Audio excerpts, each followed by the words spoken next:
آج ہم جو مضمون پڑھیں گے، جو ہم مضمون تیار کریں گے، وہ ہے میری پسندیدہ شخصیت۔ اس سے پہلے بھی میں نے بہت سے اہم مضمون جو ہے ان پر ویڈیو بنائی ہے، تو میں ڈسکرپشن باکس میں ڈال دوں گی، آپ ضرور چیک کر لیجئے گا۔ تو شروع کرتے ہیں۔ انسان جس ماحول میں رہتا ہے وہاں دوسروں کو بھی متاثر کرتا ہے، دوسروں کو متاثر بھی کرتا ہے اور دوسروں سے متاثر بھی ہوتا ہے۔ لیکن پسند اور ناپسند کا جو تعلق ہے در حقیقت اس کے اپنے مزاج سے ہے۔ ہر وہ آدمی جو ہمارے مزاج سے مطابقت رکھتا ہے وہ ہماری پسندیدہ شخصیت کا درجہ حاصل کر لیتا ہے۔ مطلب جو انسان یا جو آدمی ہمارے مزاج کے مطابق ہے، ہماری طبیعت اس کے ساتھ ملتی ہے، تو وہ ہم اسے پسند کرتے ہیں، تو وہ ہمارے نزدیک پسندیدہ شخصیت کا جو ہے درجہ حاصل کر لیتا ہے۔ انسان کی شخصیت پر ماحول کا بہت گہرا اثر ہوتا ہے۔ انسان جس ماحول میں پرورش پاتا ہے اس کی شخصیت پر اس کا گہرا اثر ہوتا ہے۔ ہمارے نبی صلی اللہ علیہ وسلم کا ارشاد ہے، ہر بچہ اللہ کی فطرت پر پیدا ہوتا ہے، لیکن اس کے والدین اسے یہودی، عیسائی یا آتش پرست بنا دیتے ہیں۔ مطلب ہر بچہ جو پیدا ہوتا ہے اللہ کی فطرت پر، وہ مسلمان پیدا ہوتا ہے، لیکن اس کے والدین اسے یہودی، عیسائی، آتش یا جو بھی ان کا عقیدہ ہوتا ہے اس کے مطابق اس کو بنا لیتے ہیں۔ ایک مشہور مقولہ بھی ہے، ہر انسان ماحول ہی کا پروردہ ہوتا ہے، جس طرح ماحول ہوتا ہے وہ بھی اس طرح کا بن جاتا ہے۔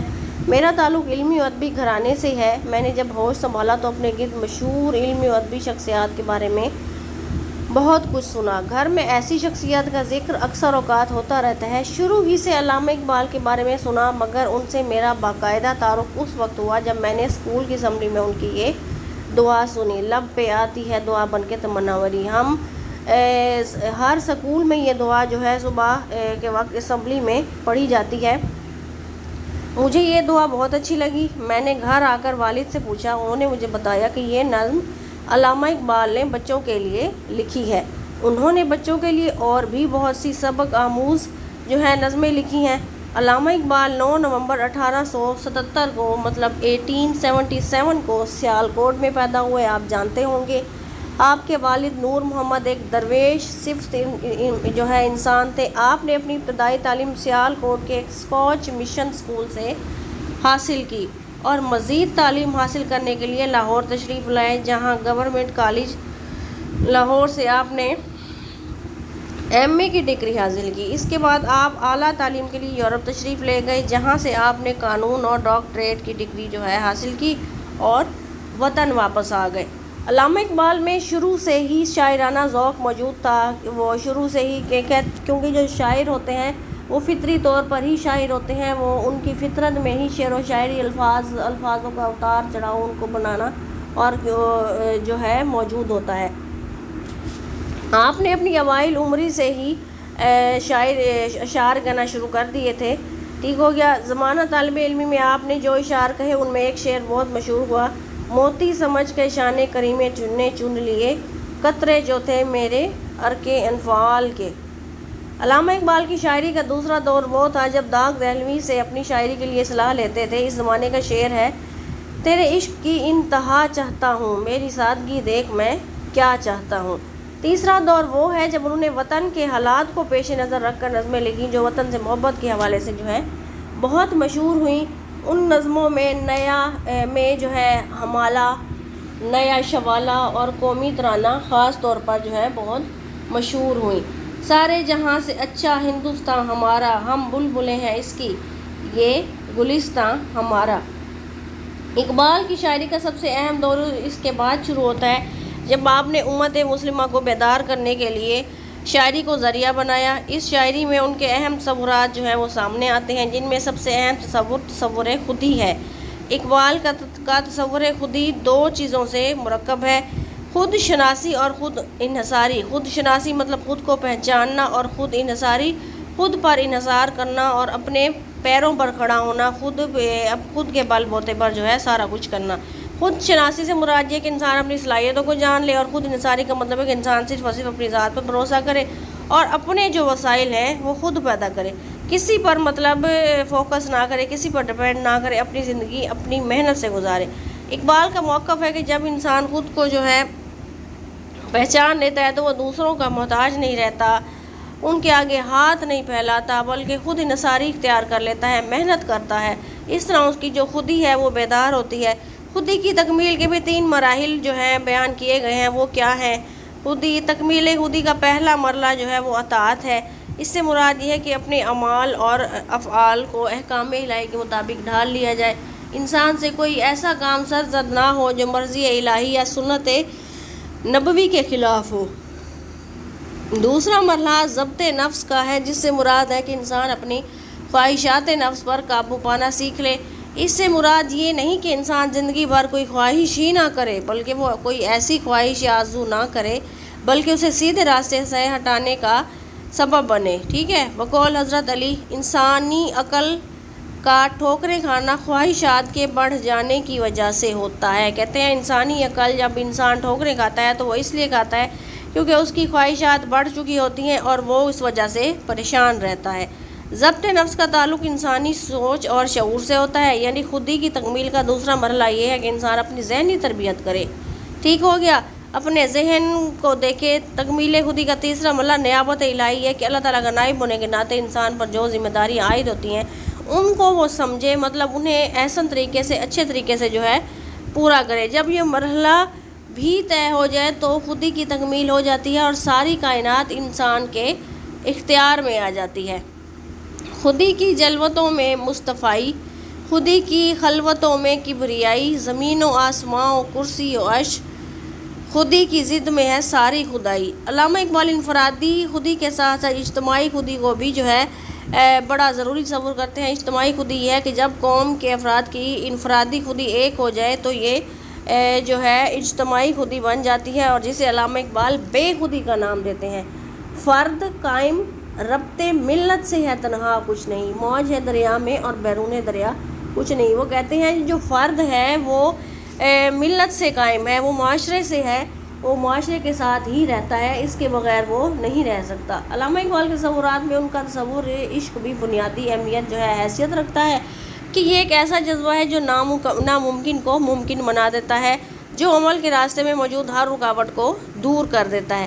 دنیا میں جتنے بھی اہم کام سر انجام دیے گئے ہیں وہ تمام کے تمام عشق کے بلبوتے پر ممکن ہوئے ہیں۔ یہ ایک ایسا جذبہ ہے جسے حیات جاوداں حاصل ہے اور اسی کے بلبوتے پر ہونے والے کا کام جو ہے ابدیت حاصل کر لیتے ہیں۔ صدق خلیل بھی ہے عشق، صبر حسین بھی ہے عشق، معرکہ وجود میں بدر و حنین بھی ہے عشق۔ اب یہ والا شعر دیکھیں، جب عشق سکھاتا ہے آداب خود آگاہی، کھلتے ہیں غلاموں پر بھی اسرار شہنشاہی۔ کہتے ہیں جب عشق سکھاتا ہے خود کو پہچاننا تو غلاموں پر بھی شہنشاہی کے اسرار جو ہیں کھل جاتے ہیں۔ جب کسی فرد کی خودی بیدار ہو تو اسے عشق کا جذبہ بھی حاصل ہو جاتا ہے، تو وہ فکر اختیار کر لیتا ہے، وہ اپنے نصب العین کے جو ہے حصول کے لیے رضائے خداوندی کے لیے سب کچھ قربان کرنے کے لیے تیار ہو جاتا ہے، وہ فقیری اختیار کر لیتا ہے، مطلب عاجزی اختیار کر لیتا ہے۔ حضور صلی اللہ علیہ وسلم کا ارشاد ہے، فقر میرے لیے فخر کا باعث ہے۔ علامہ اقبال کی شاعری میں خودی کی بقا کے لیے فقر اختیار کرنے کو ضروری سمجھا گیا ہے۔ میرا طریق امیری نہیں فقیری ہے، خودی نہ بیچ غریبی میں نام پیدا کر۔ اقبال کی شاعری میں فقر کی علامت کے طور پر حضرت ابوبکر صدیق، حضرت ابو ذر غفاری اور حضرت امام حسین بطور علامت استعمال ہوتے ہیں۔ مثلاً غزوہ تبوک کے آخر میں وہ حضرت ابوبکر صدیق کے آثار کا تذکرہ یوں کرتے ہیں، پروانے کو چراغ تو بلبل کو پھول بس، صدیق کے لیے ہے خدا کا رسول بس صلی اللہ علیہ وسلم۔ علامہ اقبال کے نزدیک فقر میں وہ قوت ہے جو کیسر و کسرہ کے غرور کو بھی خاک میں ملا سکتی ہے۔ کیا کہتے ہیں شعر علامہ اقبال کا دیکھیں، مٹایا کیسر و کسرہ کے استبداد کو جس نے، وہ کیا تھا زور حیدر فکر بوذر صدقے سلمانی۔ وہ فقر جسے علامہ اقبال مسلمانوں کی میراث قرار دیتے ہیں وہ امام حسین کا فقر ہے۔ اقبال کے نزدیک یہی فقر اختیار کر کے مسلمان اس دنیا کی امارت جو ہے حاصل کر سکتے ہیں۔ ایک فقر ہے شبیری، اس فقر میں ہے میری میراث مسلمانی سرمایہ شبیری۔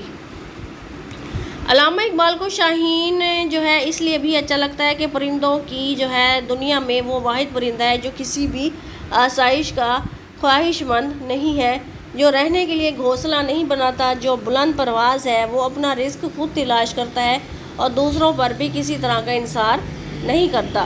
شاہین کبھی پرواز سے تھک کر نہیں گرتا، پر دم ہے اگر تو نہیں خطرہ افتاد، نہیں تیرا نشیمن قصرِ سلطانی کی گنبد پر، تو شاہین ہے بسیرا کر پہاڑوں کی چنانوں پر، مطلب خود کو پہاڑوں کی چنانوں کی طرح بلند کر لو۔ علامہ اقبال کے موقف کے مطابق جب ایک شخص کی خودی بیدار ہو تو اجتماع کے ساتھ اس کا گہرا تعلق ہو، اسے عشق کا جذبہ بھی جو ہے حاصل ہو اور وہ فکر بھی اختیار کیے ہوئے ہو تو وہ مرد مومن کہلاتا ہے۔